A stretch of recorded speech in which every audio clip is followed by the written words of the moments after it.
I was thinking about various titles, and I thought, really, when you think about what he was saying in most of what he was writing, relative to what was believed, he was really an economic radical. And I mean radical, not in the sense of leftist, the way it's often used today, but radical in the sense of going to the root of the issue and thinking about it and thinking clearly about it, in most cases.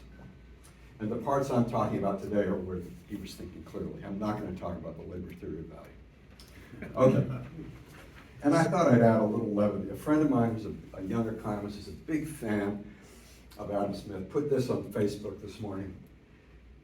A little levity from artificial intelligence. They were the ones who generated the thing, and here's what he wrote. Adam Smith had a cat named Athena, and she was his favorite being in all the world. She helped him write both The Theory of Moral Sentiments and Wealth of Nations. This painting was commissioned by David Hume in 1780 to commemorate the friendship between these two, and it hung in Parliament for 50 years. That's all nonsense, by the way. Adam Hume died in 1776. It would have been really hard to do that, but I just thought I'd check that. Okay, a little background. I gave you the background on Adam Smith last week, but I want to give a little background on Wealth of Nations. Came out in 1776, an important year in the United States. It sold out in the first 6 months. David Hume, his friend, had a positive response, I'm going to show you in a minute, and so did Thomas Robert Malthus, the author of An Essay on Population. Here was Hume's letter. These guys were close friends. Dear Mr. Smith, not the way we talk today. I am much pleased with your performance, and the perusal of it, The Wealth of Nations, is taking you from a state of anxiety. It was a work of so much expectation by yourself, by your friends, and by the public that I trembled for its appearance, but I'm now much relieved. In other words, it's a good book. Thomas Robert Malthus said, Wealth of Nations has done for political economy what the Principia of Isaac Newton has done for physics. Wow. That's some reception.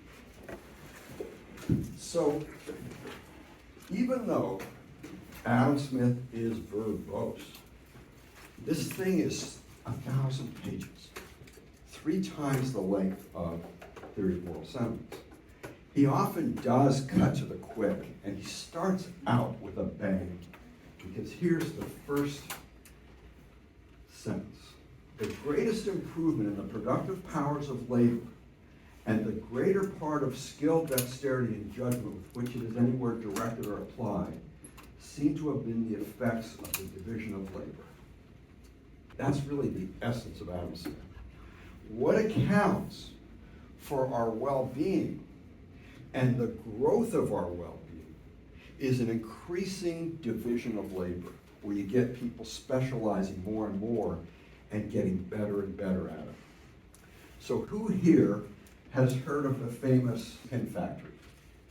Yeah, so this is what he goes to pretty quickly. He speculates, and this is just speculation, that if you had one laborer not specializing but trying to do all the steps in making a pin, that labor would make between 1 and 20 pins a day. But he actually observed a pin factory and looked at all the steps, and some laborers did there were about 20 steps. And some laborers did 2 or 3, but they all specialized.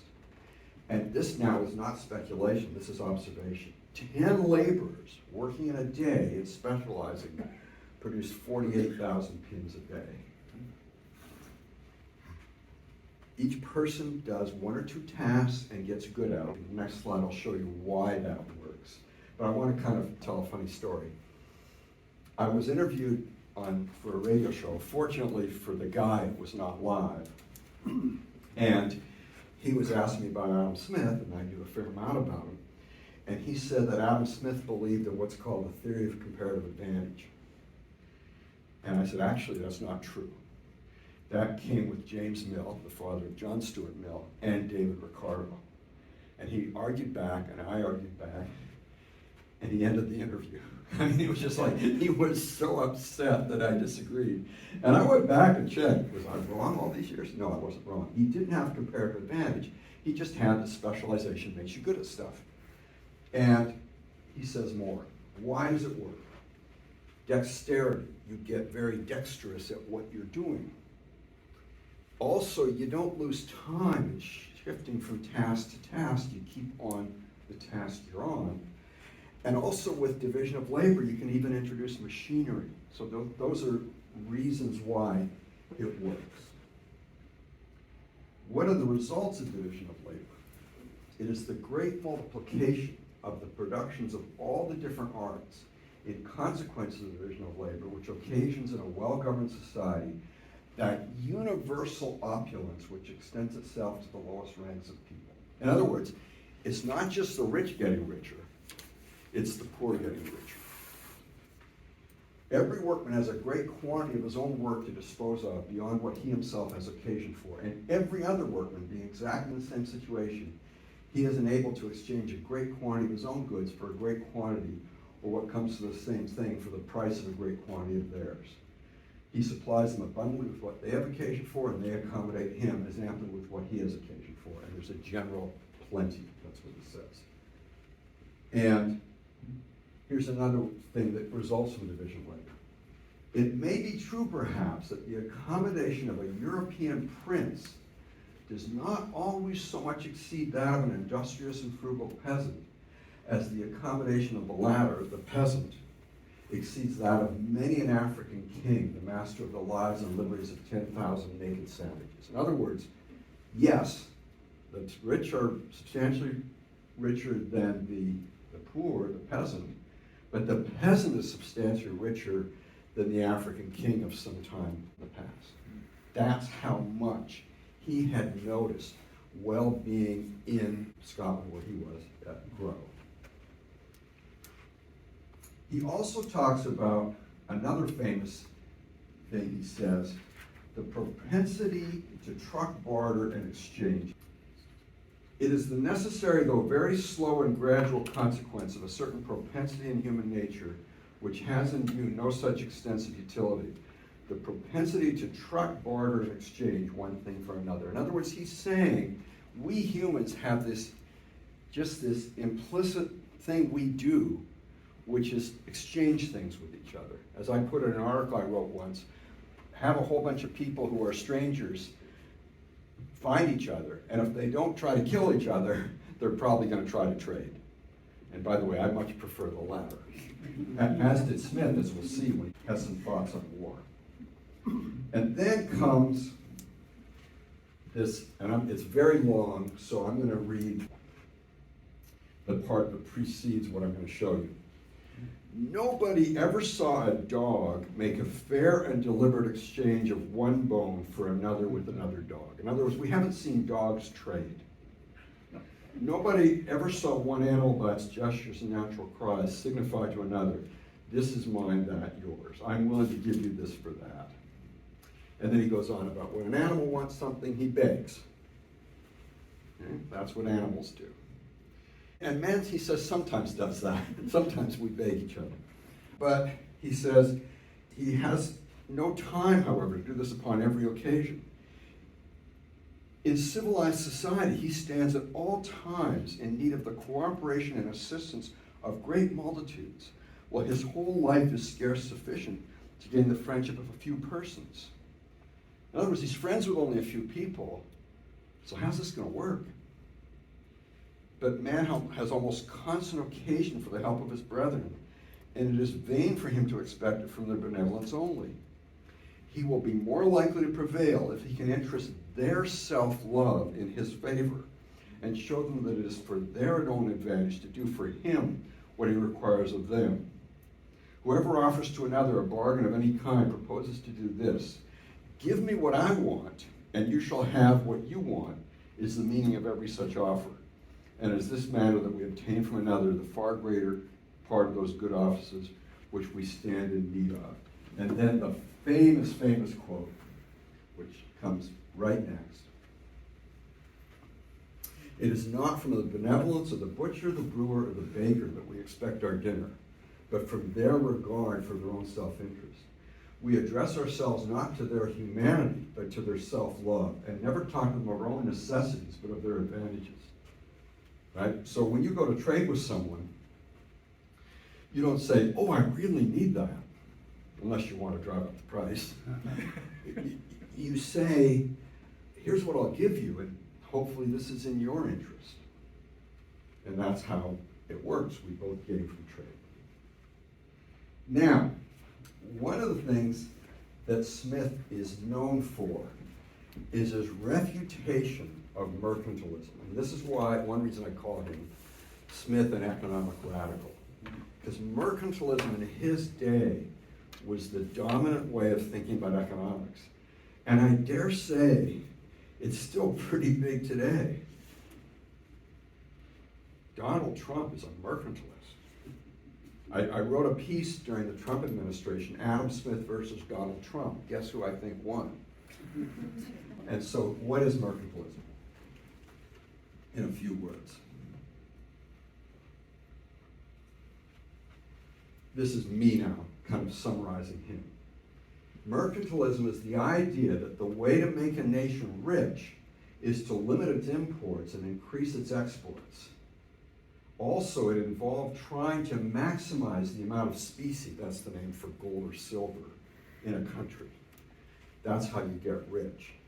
And Adam Smith spends just pages and pages saying why, and I'm not going to show them to you, but saying why gold and silver aren't really that big a deal. They're the means. You want gold and silver so you can buy things, but you want the things. So if I had a huge pile of gold and never got rid of it, I'd starve. I need to buy stuff with it. And so he really went after that. And again, I'm not going to show you in great detail how he does it, but I want to hit some highlights. He says, wealth does not consist in money or in gold and silver, but in what money purchases, and is valuable only for purchasing. And I'll say a little more about what's wrong with mercantilism, again drawing on Smith. To attempt to increase the wealth of any country, either by introducing or by detaining in it an unnecessary quantity of gold and silver, is as absurd as it would be to attempt to increase the good cheer of private families by obliging them to keep an unnecessary number of kitchen utensils. You want a certain number of kitchen utensils, and if you have more, you trade them. You don't just keep them. Also, one of the things you still see talked about is the balance of trade. It's now a balance of payments, it's sometimes called. The actual formal name it's now used as the merchandise trade balance. How much are we spending on their goods? How much are they spending on our goods? And if you look at a typical year in the United States, we spend approximately $800 billion more on imports than we get on exports, and that upsets a lot of people. It doesn't upset Adam Smith or well over 90% of economists. He says, nothing, however, can be more absurd than this whole doctrine of the balance of trade, upon which not only these restraints on trade, but almost all the other regulations of commerce are founded. When two places trade with another, this doctrine supposes that if the balance be even, neither of them either loses or gains. But if it leans in any degree to one side, that one of them loses and the other gains in proportion to its declension from the exact equilibrium. In other words, the view, the balance of trade matters, is that somehow we should sell exactly the amount of goods in dollar terms that we buy, or even better, sell more than we buy, so we have a positive balance of trade. And you'll even see in reporting still, 247 years after the Wealth of Nations, even in relatively sophisticated places like the Wall Street Journal, you'll see the balance of trade improved this month. And what they mean is, we exported more relative imports than we did last month. That's all it means. And it's not an improvement, it's just a fact. And one of the points when I taught this, and other economists have done this when they teach it, is to ask, what's the balance of trade between New York and California? No one knows, because it doesn't matter. Similarly, the balance of trade between us and China, we do know that, but it doesn't matter either. Now, one of his big things is doing well for ourselves does well for others. As every individual, therefore, endeavors as much as he can, both to employ his capital in the support of domestic industry, and so to direct that industry that its produce may be of the greatest value, every individual necessarily labors to render the annual revenue of society as great as he can. In other words, each of us is working to maximize our output for a given time spent, and then overall, over the whole country, that maximizes the whole country's output. He generally indeed neither intends to promote the public interest nor knows how much he is promoting it. By preferring the support of domestic to that of foreign industry, he intends only his own security.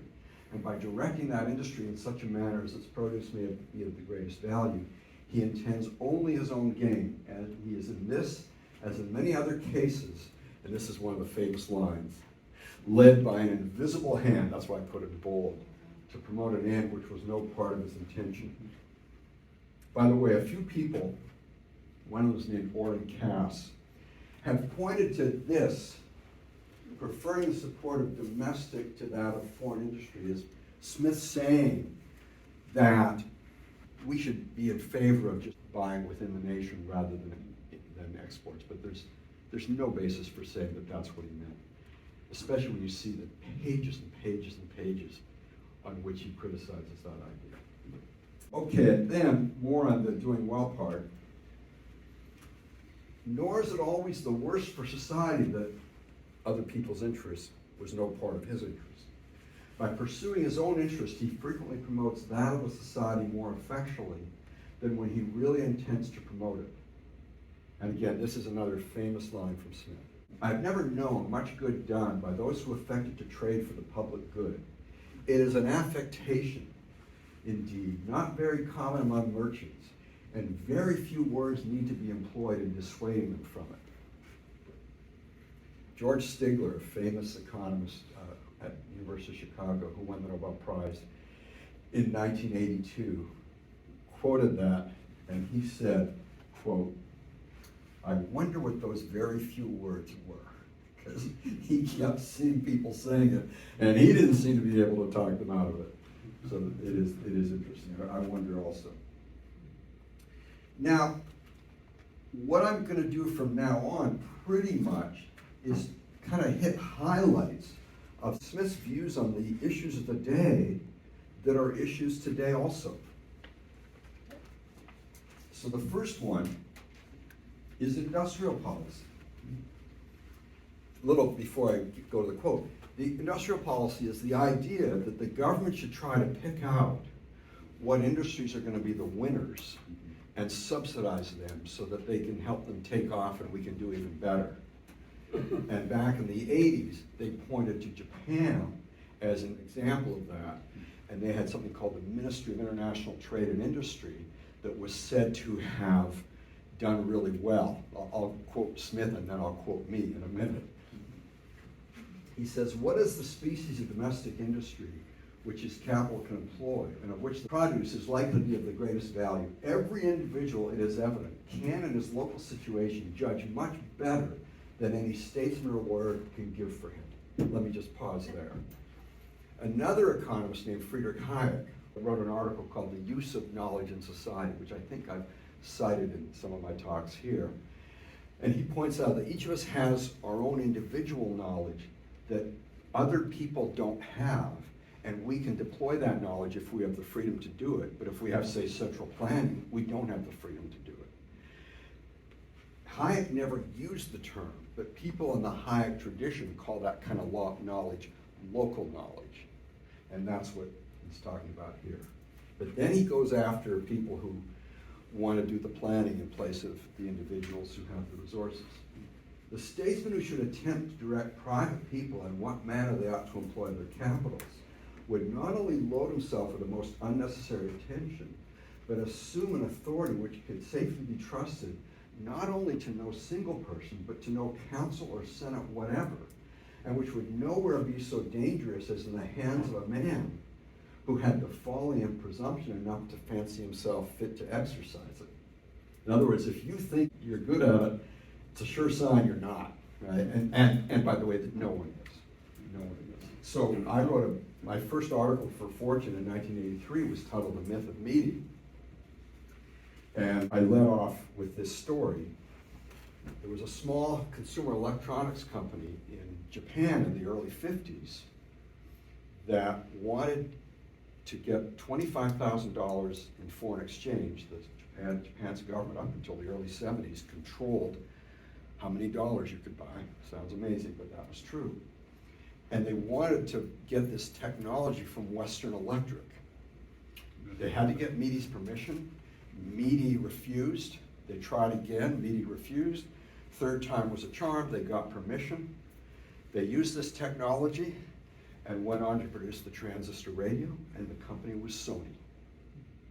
So Sony succeeded in spite of Meade, not because, and I have another story like that in the piece.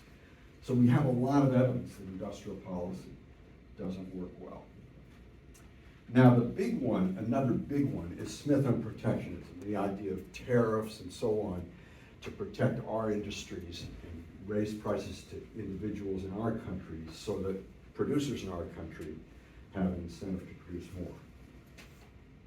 And he says, to give the monopoly of the home market to produce a domestic industry in any particular art or manufacture is in some measure to direct private people in what manner they ought to employ their capitals. Notice he always says capitals, not capital. And must in all cases be either a useless or hurtful regulation. If the produce of domestic can be brought there as cheap as that of foreign industry, the regulation is useless. In other words, it's the same. If it cannot, it must generally be hurtful. And now I want to just continue the quote from there. It is the maxim of every prudent master of a family never to make at home what it will cost him more to make than buy. The tailor does not attempt to make his own shoes, but buys them from the shoemaker.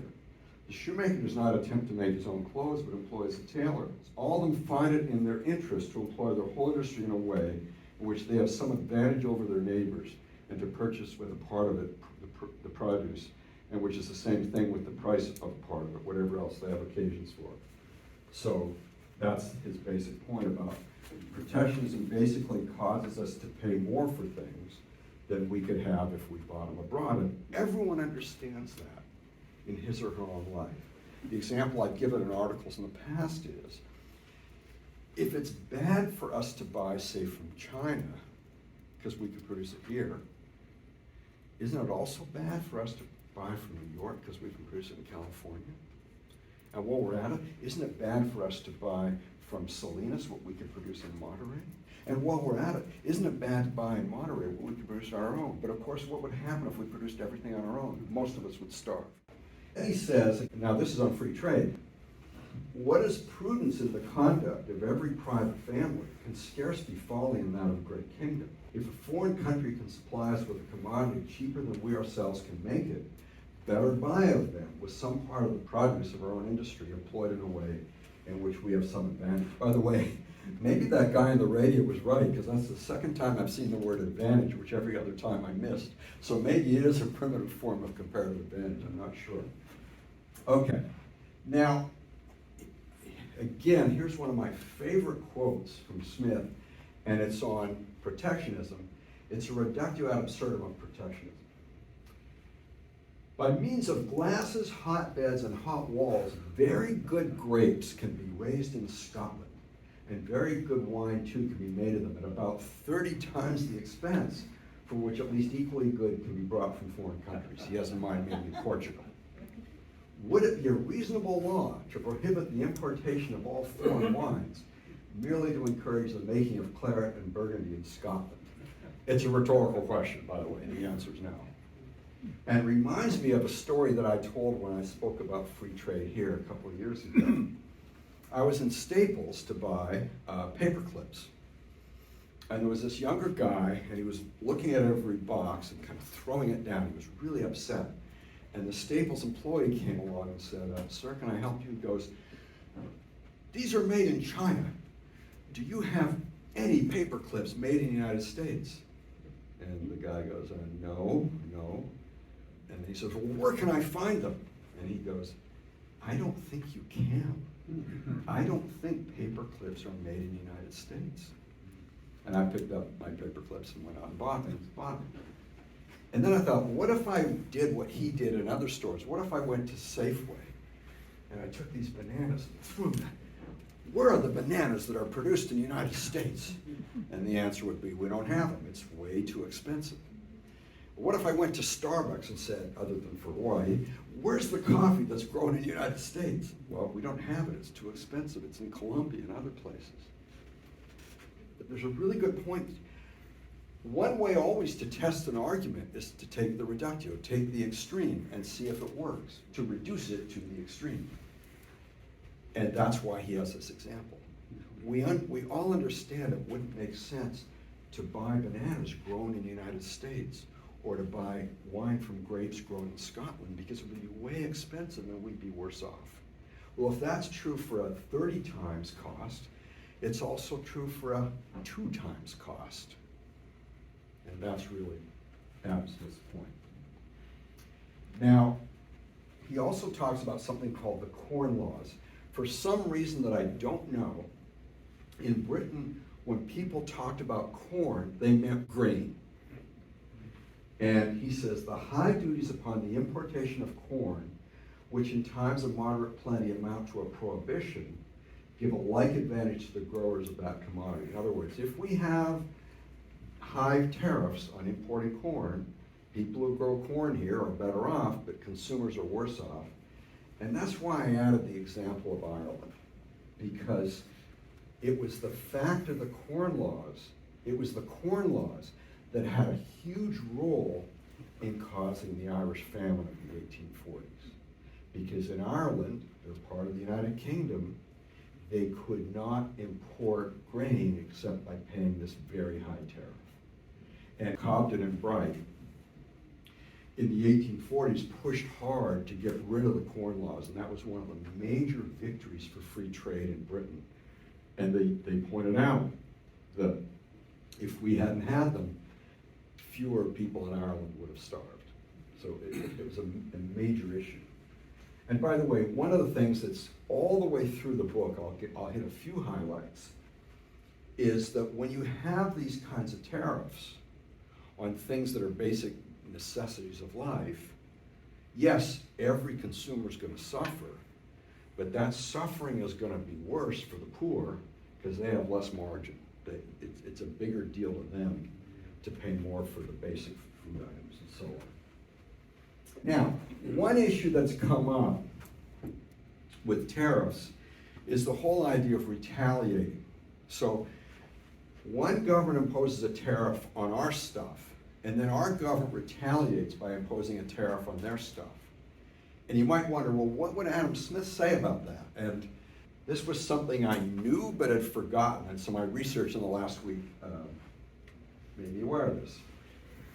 The recovery of a great foreign market will generally more than compensate the transitory inconvenience of paying dearer during a short time for some sorts of goods. In other words, they impose tariffs on our goods, and we respond by imposing tariffs on theirs, and say, we'll get rid of them if you get rid of yours, and then we pay high prices for a short time, but then we get the benefit of they reduce their tariffs and then we reduce ours. That's the goal, that's the ideal. He says, to judge whether such retaliations are likely to produce such an effect does not perhaps belong so much to the science of a legislator, whose deliberations ought to be governed by general principles which are always the same, as to the skill of that insidious and crafty animal, vulgarly called a statesman or a politician, whose counsels are directed by the momentary fluctuations of affairs. So he's saying, that's who we're kind of entrusting it to, and I think he's suggesting maybe we shouldn't. And so I have my famous example that I've talked about numerous times. I probably talked about it when I talked about free trade here. And that is the example of the chicken tax. In 1964, the French government imposed a tax on imports of chickens from the United States. LBJ responded with a temporary 25% tariff on light trucks. Let's see, it's now 2023. We've had that now for 59 years, which is why so many trucks are produced in the United States to get around the tariff. It's also why people in Japan kind of got creative, and they'd send these things over that aren't quite a truck, and then you buy the thing to add to them later to make them from a car into a truck, you know, those kinds of things. But anyway, so retaliation has its downside. Now, one of the things he is aware of is the whole issue of when you move to free trade and you've had tariffs, some domestic producers and laborers are going to lose their jobs. And he's concerned about that. He's a humane man. But he basically has a response to that. And that is that jobs adjust. And I want to read a passage here. He gives an example of reducing the size of the Army and Navy, which happened in Britain. He says, by the reduction of the Army and Navy at the end of the late war, a number equal to more than 100,000 soldiers and seamen, a number equal to what is employed in the greatest manufacturers, were all at once thrown out of their ordinary employment. Though they no doubt suffered some inconvenience, they were not thereby deprived of all employment and subsistence. The greater part of the seamen, it is probable, gradually betook themselves to the merchant service and so on. So he basically says they found jobs. And that reminded me of a study I did. I call it the post-World War II miracle in the United States. Because in the United States, when we demobilized after World War II, in the 11-month period from August 1945 to July 46, the number of people in the U.S. military fell from 12 million to 2.7 million, a drop of 9.3 million. And our unemployment rate rose to 3.8%. And we had this incredible thing. Harry Truman, so we got the Council of Economic Advisors where I was. It was formed in 1946. And the president writes a little thing in the economic report of the president at the start. And Truman wrote just what an incredible accomplishment this was to have that smooth an adjustment. Now, another thing that I found that I hadn't known when I was researching this, I call it Smith discovers the Laffer curve. Here's what he said. High taxes, sometimes by diminishing the consumption of the taxed commodities, and sometimes by encouraging smuggling, frequently afford a smaller revenue to government than what might be drawn from more moderate taxes. In other words, you have a higher tax rate, but people buy less, they buy less period, and they buy less legally because now there's a bigger incentive to smuggle. And so the base you're taxing, the number of items you're taxing falls, and it can be such that overall revenue falls. Does everyone kind of here know what the Laffer curve is? Arthur Laffer in 1974 drew the Laffer curve, and everyone argues about whether it was on a napkin or not, but anyway, he drew the Laffer curve. And so on this axis is government revenue. On this axis is the tax rate. If the tax rate is zero, how much is government revenue? Zero. If the tax rate is 100% and perfectly enforced, how much is government revenue? Zero, because you're not going to want to produce anything. So here's zero here, here's zero here. If you go up in the tax rate, you're going to go like that on revenue. So it has to somehow reach a peak and go down. That was his point. And the big discussion wasn't, people made fun of it, but it's absurd. There has to be a Laffer curve. The real issue is, where are we on the Laffer curve? Are we at the point where if you cut the tax rate, revenue goes up?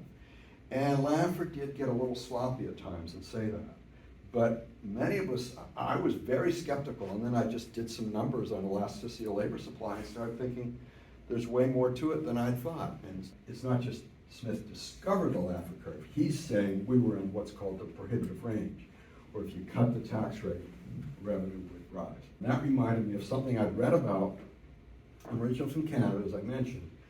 And I remember reading about this in the 1990s, early 1990s, and I just did a little research yesterday and found some interesting stuff. Canada's federal cigarette taxes rose from 42 cents in '84 to 193 in 1993. That's on a 20 cigarette pack. Ontario at the same time went from 63 to 166, Quebec from 46 to 178. By the way, Quebec and Ontario together are over half of Canada's population. Right now, Ontario is 38%. I'm sure Quebec is another 20. The price of a pack, therefore, and this is now in inflation-adjusted dollars, rose from $2.64 to $5.65 in 1993. And what happened was, see, I was growing up, I always thought of Canadians as being these incredibly law-abiding people. Well, not always. There was a lot of smuggling, and the people would smuggle into Indian reservations on the St. Lawrence, you know, because Indian reservations, you could go and buy them legally because they were not subject to taxes and so on. And so federal revenue fell. And Chrétien, the prime minister, said, hey, let's cut the tax rate and get more revenue. Now, there's another famous quote from Smith, which probably most of you have heard. What people usually quote is this: people of the same trade seldom meet together, even for merriment and diversion, but the conversation ends in a conspiracy against the public or in some contrivance to raise prices. That's what often gets quoted. And people use that to say, Smith believed in antitrust laws. Smith believed in cracking down on collusion. Here's what almost never gets quoted, the next three sentences. It is impossible indeed to prevent such meetings by any law which either could be executed or would be consistent with liberty and justice. But though the law cannot hinder people of the same trade from sometimes assembling together, it ought to do nothing to facilitate such assemblies. That's my bold, not Adam Smith's. Much less to render them necessary. And he gives an example. He gives a few examples, but I want to keep the quote short. A regulation which obliges all those of the same trade in a particular town to enter their names and places of abode in a public register facilitates such assemblies. In other words, when the government starts doing all these regulations that require you to identify yourself and so on, it's facilitating, oh, he's in the same business, let's get together. And so he's not making a case for government regulation against collusion. But by the way, I'm getting a little far afield, but it is interesting because it's certainly in the spirit of what Smith says here. There was this famous electric equipment conspiracy in the late 50s, early 60s that General Electric, Westinghouse, and so on were involved in. And it really was a conspiracy to raise prices. What was interesting, by the way, conspiracies tend to break down, and here's why. It's called the prisoner's dilemma. Each of the conspirators has an incentive to cut price and kind of quietly advertise it to consumers, to buyers, and then get more business away from the others. And the others are doing it too. The old line, which is an exaggeration, was that the conspiracy lasts as long as it takes for people to get to a telephone. But when they were charged in the trial, and there was trial, it turned out that the most successful collusion occurred with government contracts. Why? Because the government, under the rules, had to reveal what everyone did. And everyone knew they'd have to reveal what everyone did. So it was a way of turning in the cheaters. Okay, now, one of the big issues is on inequality. And here's what he talks about. He divides it into inequalities arising from the nature of employment. The underlying thing is, in a free economy, you're going to have inequality. And then the question is why? And he has 5 reasons. The agreeableness or disagreeableness of the employments themselves, the ease or cheapness or the difficulty and expense of learning this trade, the constancy or inconstancy of employment in them, the small or great trust which must be reposed in those who exercise them, and the probability or improbability of success in them. Those are the things in an economy driving inequality. Yeah, I was so excited when I did my dissertation to find that Smith had written on what I was writing about. I talked about coal mine safety legislation, and here's what he wrote. And we now call this compensating differentials. First, the wages of labor vary with the ease or hardship, the cleanliness or dirtiness, the honorableness or dishonorableness of the employment. Thus, in most places, take the year round, a journeyman tailor earns less than a journeyman weaver. His work is easier. A journeyman weaver earns less than a journeyman smith. His work is not always easier, but is much pleasanter. Smith meaning like a blacksmith.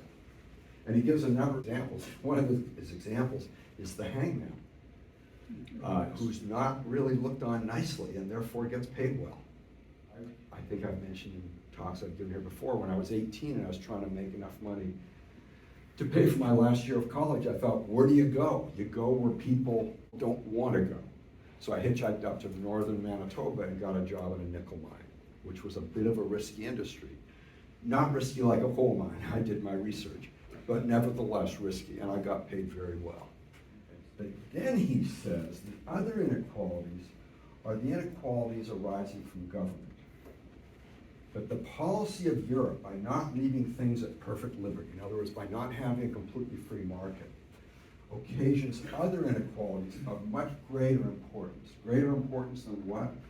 Greater importance than the inequalities that would come about in a free market. It does this chiefly in the three following ways. First, by restraining the competition in some employments to a smaller number than otherwise would be disposed to enter them. Second, by increasing it in others beyond what it naturally would be. And third, by obstructing the free circulation of labor and stock, both from employment to employment and from place to place. In other words, by restricting who can get into certain occupations and who can get into certain businesses and so on. And he singles out, I'm singling out, he talks about it at length, the effect of occupational licensing on poor people. And this is really relevant today. We have 800 occupations in the United States in which you need some kind of government permission in at least some states to practice. And whereas 5% of the labor force in 1950 was employed in such occupations, 30% of the labor force is employed in such occupations today. And it often is difficult. You have to take training, you have to write tests, and so on. And he says, the property which every man has in his own labor, as it is the original foundation of all other property, so it is the most sacred and inviolable. The patrimony of a poor man lies in the strength and dexterity of his hands, and to hinder him from employing this strength and dexterity in what manner he thinks proper without injury to his neighbor is a plain violation of this most sacred property. Now this other thing I found, again I just found, was I call trickle down. The houses, the furniture, the clothing of the rich in a little time become useful to the inferior and middling ranks of people. In other words, what the rich had becomes useful to people below them on the income scale. They are able to purchase them when their superiors grow weary of them, and the general accommodation of the whole people is thus gradually improved when this mode of expense becomes universal among men of fortune. In other words, they buy good stuff, they then buy the next good thing and sell the old one. We see that with housing. We see it definitely with cars. You'll often see relatively poor people driving Lincoln Continentals that were produced 10 years ago. Right? We see that now, but I think there's another thing which he couldn't have known about, which is, the example I give here is cell phones. They buy it when it's very expensive, but then there are these learning economies, this so-called learning curve that brings the cost down. So we're not buying the cast-offs, we're buying the stuff too, when it's 15% of the price that they bought it at 3 years ago. But we're buying the new stuff, so that's even better. He also addresses how great nations become poor. He says, great nations are never impoverished by private, though they sometimes are by public prodigality and misconduct. The whole or almost the whole public revenue is in most countries employed in maintaining unproductive hands. Such are the people who compose a numerous and splendid court, the government, the kings and stuff, a great ecclesiastical establishment. Remember, I put C of E. Does anyone know what that stands for? Church of England. There's still, people in England still pay taxes for the church. Like, give me a break. But they do. Yeah. Great fleets and armies, who in time of peace produce nothing and in time of war acquire nothing, which can compensate the expense of maintaining them, even while the war lasts, etc. So he's saying, one of the ways we'll get poor is by having too big a government, too expansive a government. And then another thing he talks about is the English versus the Latin American colonies, like the English, Canada, United States, or Canada and 13 colonies, versus the Latin American colonies. And he says, plenty of good land and liberty to manage their own affairs their own way seem to be the two great causes of the prosperity of all new colonies. In the plenty of good land, the English colonies of North America, though no doubt very abundantly provided, are inferior to those of the Spaniards and Portuguese. But the political institutions of the English colonies have been more favorable to the improvement and cultivation of this land than those of the other three nations. And then he gets into specifics. First, the engrossing of uncultivated land, though it has by no means been prevented altogether, has been more restrained in the English colonies than any other. The next two, less primogeniture. In other words, in these other colonies, like in Latin America, the land is handed on to the oldest son, period.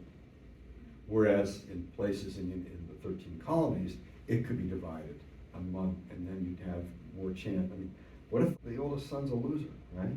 Whereas if it's divided into 3 sons or daughters, or probably sons, there's more chance of it being used productively. And third, lower taxes and lower expense of government. Here's another reason I called Smith the radical. Here's one of my favorite quotes. And he's talking about the 13 colonies mainly. To found a great empire for the sole purpose of raising up a people of customers may at first sight appear a project fit only for a nation of shopkeepers. In other words, he's saying we're spending all this money to support the 13 colonies. We're protecting them, and they're not paying for it. And why? Because we tell them they've got to trade with us. That's what all the tea stuff was about, and so on. And he's saying, does that make sense? Then he said, it is, however, a project altogether unfit for a nation of shopkeepers, but extremely fit for a nation whose government is influenced by shopkeepers. So all these people in England who want a ready market for their goods that where other countries can't compete, they make out because people in the 13 colonies buy from them, and they're paying only their pro rata share of the expense of subsidizing the colonies. And so that's really what he's getting at. And he says, such statement and such statesmen only are capable of fancying that they will find some advantage in employing the blood and treasure of their fellow citizens to found and maintain such an empire.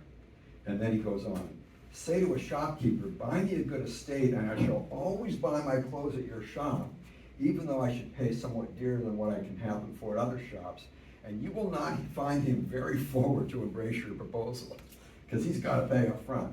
But should any other person buy you such an estate, the shopkeeper will be much obliged to your benefactor. In other words, someone else is paying for it. So his bottom line about the colonies is this: colonies are an economic loser. Whatever expense Great Britain has hitherto laid out in maintaining this dependency has really been laid out in order to support this monopoly on trade. Okay, now, here's, again, we're getting one of my favorite parts that isn't often talked about. Will Britain voluntarily give up the 13 colonies? His answer is no. To propose that Great Britain should voluntarily give up all authority over her colonies, blah, blah, blah, blah, will be to propose such a measure as never was and never will be adopted by any nation in the world. No nation ever voluntarily gave up the dominion of any province, how troublesome soever it might be to govern it, how small soever the revenue which it afforded might be in proportion to the expense. Remember, this comes out in 76, so he's writing this in what, 74, 75. He's saying Britain's not going to do it. Next question, should Britain do it? And the answer he gives is yes.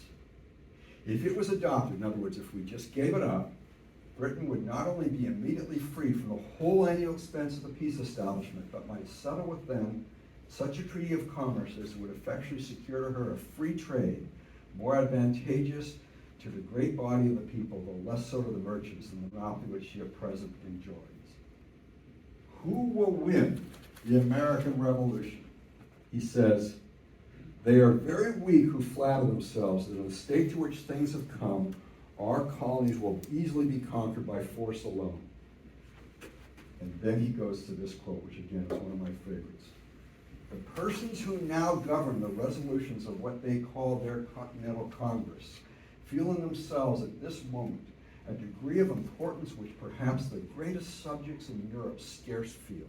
From shopkeepers, tradesmen, and attorneys, they are become statesmen and legislators, and are employed in contriving a new form of government for an extensive empire, which they flatter themselves will become, and this part gives me goosebumps, and which indeed seems very likely to become one of the greatest and most formidable that ever was in the world. Not bad for this guy just sitting there in Scotland, right? Holy cow!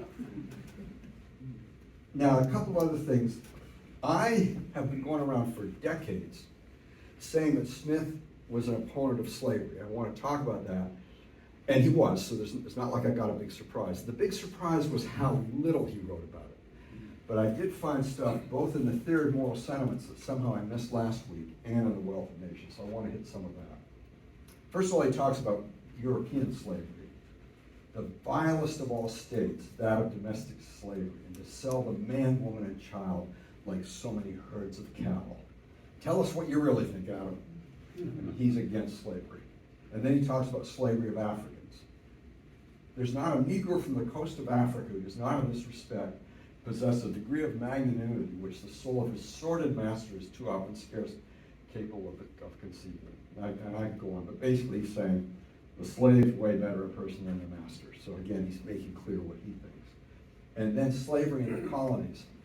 In every country, and again I highlighted unfortunate, where the unfortunate law of slavery is established, the magistrate, when he protects the slave, intermeddles in some measure in the management of the private property of the master. And in a free country, free except of course for slavery, where the master is perhaps either a member of the colony assembly or an elector of such a member, he dare not do this but with the greatest caution and circumspection. The respect which he is obliged to pay to the master renders it more difficult for him to protect the slave. In other words, in a kind of a democracy where you depend on support, you might get worse treatment of slaves.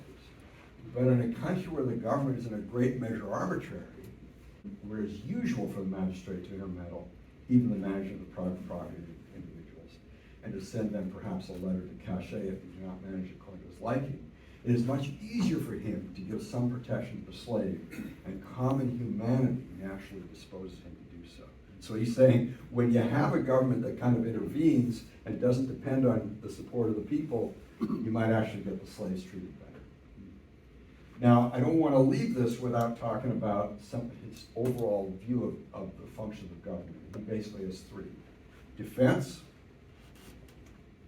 justice, the courts, and public works. And of course, the big issue there is how extensive are the public works. And then the question is, how do you pay for it? So, who should pay taxes? I call this Smith's benefit principle. He doesn't use that term, but in late 19th century and 20th century economics and public finance, that term is used. And here's an example. A highway, a bridge, a navigable canal, for example, may in most cases be both made and maintained by a small toll upon the carriages which make use of it. A harbor by a moderate port duty upon the tonnage of shipping which load or unload in it. Here's what I want to highlight. David Friedman wrote in Reason magazine, and Alan was nice enough to lend it to me, and I read this article when it came out and totally forgot. David Friedman, who's the son of Milton, wrote the following. His piece was titled, "Smith was not a progressive."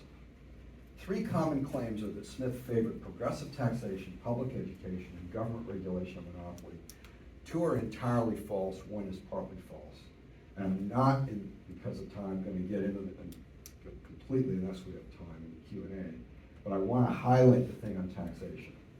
Smith's first maxim of taxation: the subjects of every state ought to contribute towards the support of the government as nearly as possible in proportion to their respective abilities. Proportion to their respective abilities. That is, in proportion to the revenue which they respectively enjoy under the protection of the state.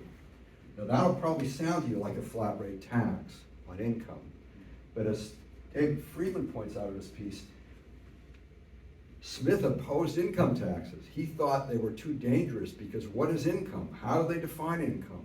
And we're seeing that now in this Supreme Court case. I don't know if you follow, where the person didn't get the income, but the government's trying to say it's income.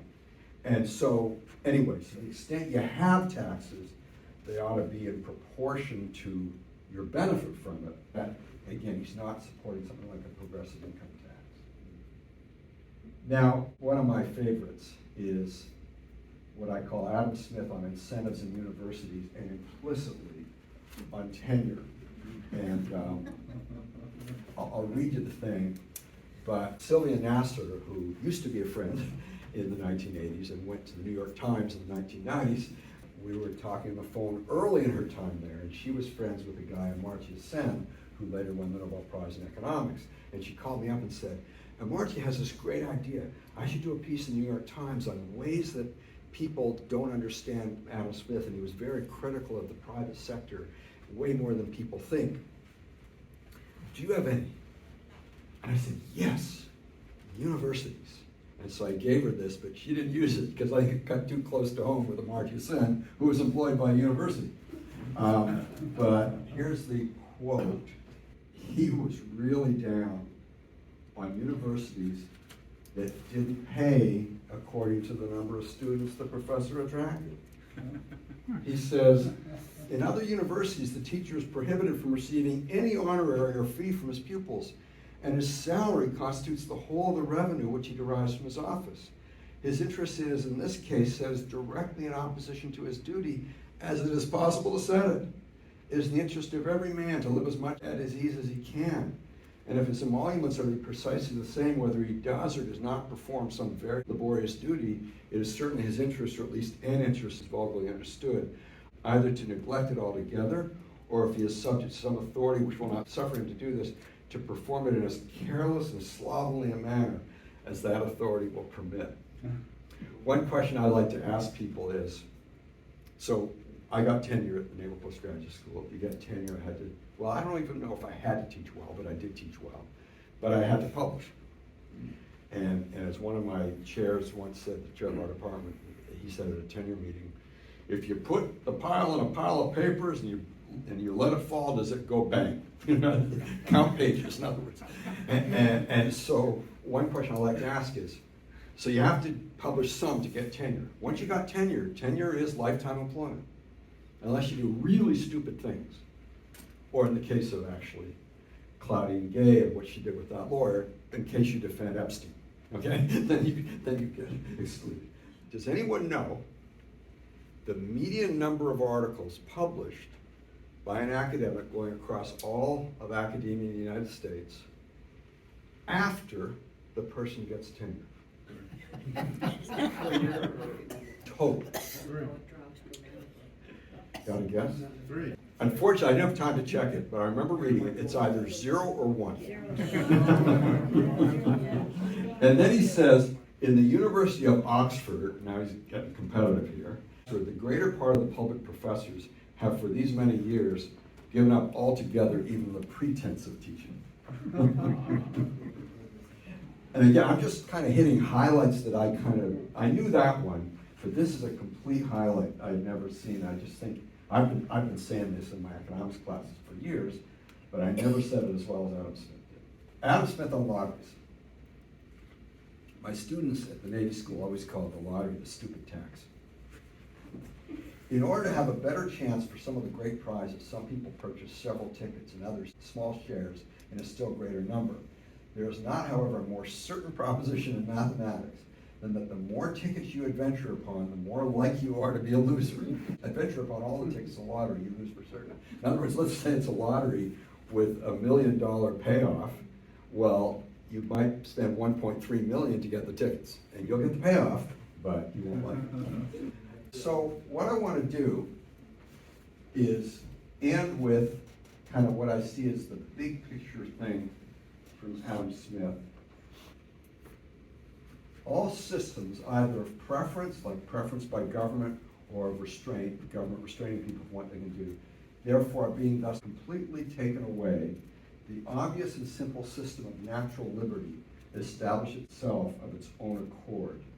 Every man, as long as he does not violate the laws of justice, is left perfectly free to pursue his own interests his own way, and to bring both his industry and capital into competition with those of any other man or order of men. The sovereign is completely discharged from a duty in the attempting to perform which he must always be exposed to innumerable disillusions, and for the proper performance of which no human wisdom or knowledge could ever be sufficient. And he goes on. So basically, he's kind of summarizing a lot of the points I made. And that's Adam Smith in a large nutshell. Thank you.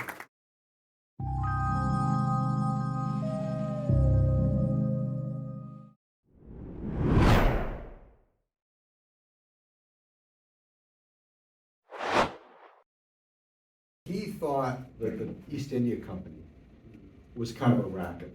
In other words, so the government gave it a monopoly, and it was great for the monopolist, but bad for the average British citizen, because they paid more than if there had been competition in goods coming from, say, India, rather than this monopolist selling goods from India.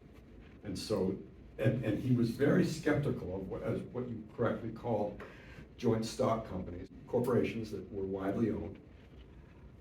But his skepticism and his criticism was based on the fact that these companies were given a charter by the government, and they often at the same time were given a monopoly. So when he looked around and saw monopoly, he saw government-created monopoly, and that colored his view. So if he were around, say in the late 1800s in America, when Delaware became the state of choice to incorporate, and government didn't have to give a charter, you just had to file your forms. This is my gut feel, but my gut feel is he would have been very much in favor of that, because he would have seen competition all over the place. But it's a gut feel, I don't know.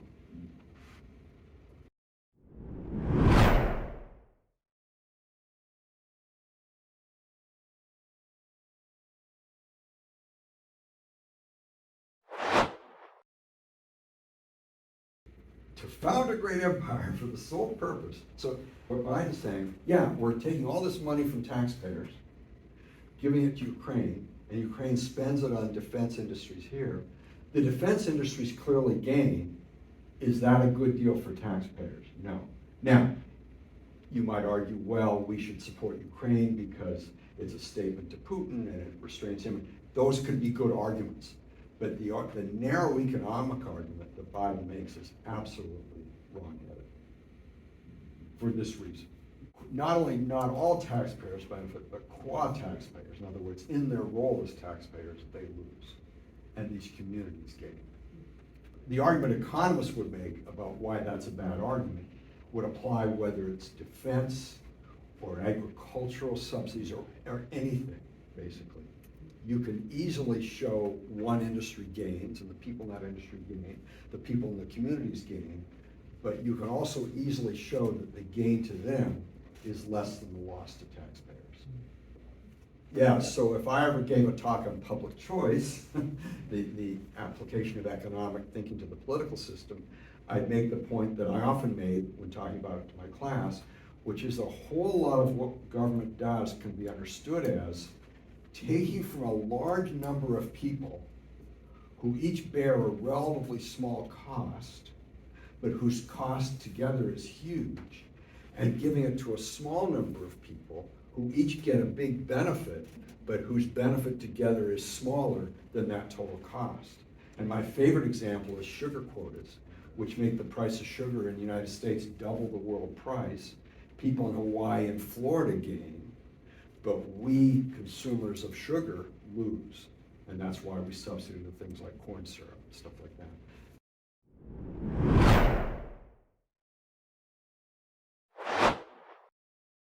To him, that'd be like occupational licensing, where you're just restricting it to a few people and they gain, consumers lose, and other people are left out of the market. Now, was he aware of things like futures markets? Probably not. We really got futures markets in the 20th century. But futures markets do even those things out somewhat. We had an example in 1956. The federal government banned futures markets in onions. Don't ask me why. And we saw much more fluctuation in the price of onions than we had before it was banned.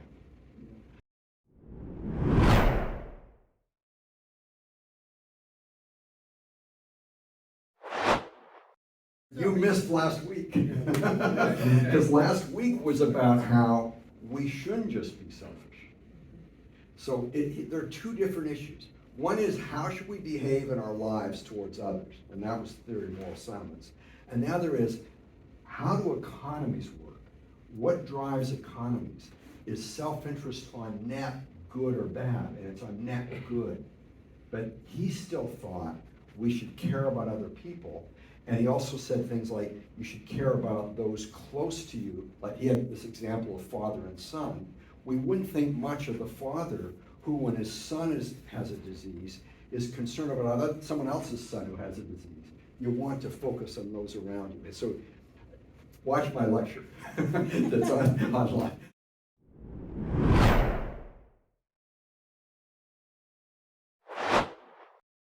He talks about it, and he does have an exception to free trade for national security. It's a little vague, as it kind of has to be, because which things are really important for national security? But he does have that exception. And he's nervous that that will be abused. That, oh, well, we really need dental floss for national security, you know, and so on. It's just like, where do you draw the line?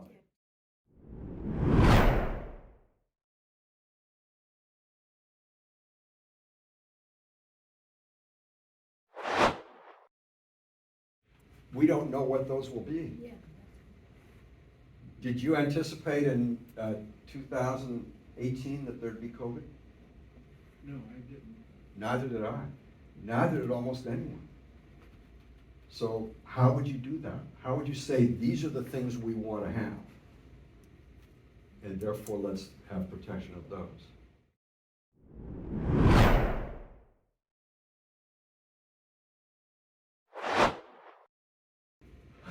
I think they should.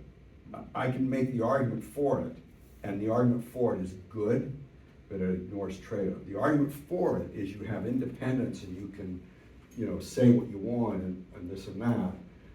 By the way, we're seeing that that's not true, right? We're seeing that if you aren't sufficiently woke, you might lose it anyway. And so that's a longer discussion. But by the way, I also think that if people have tenure, they did certain things with the understanding they would get it. So you might have to have a grandfather principle. Wait till the grandfathers. No, sorry.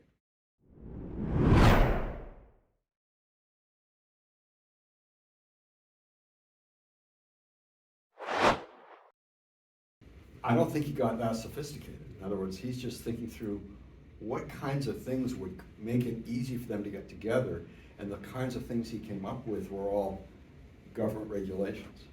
So I'll give you an example. Let's say the government says to people in the chemical industry, we're going to have this new EPA rig that says you can't have more than this amount of whatever. You can see how good at the chemical industry I am with these examples. And so the people go, well, at our next convention, we better talk about how we're going to deal with that.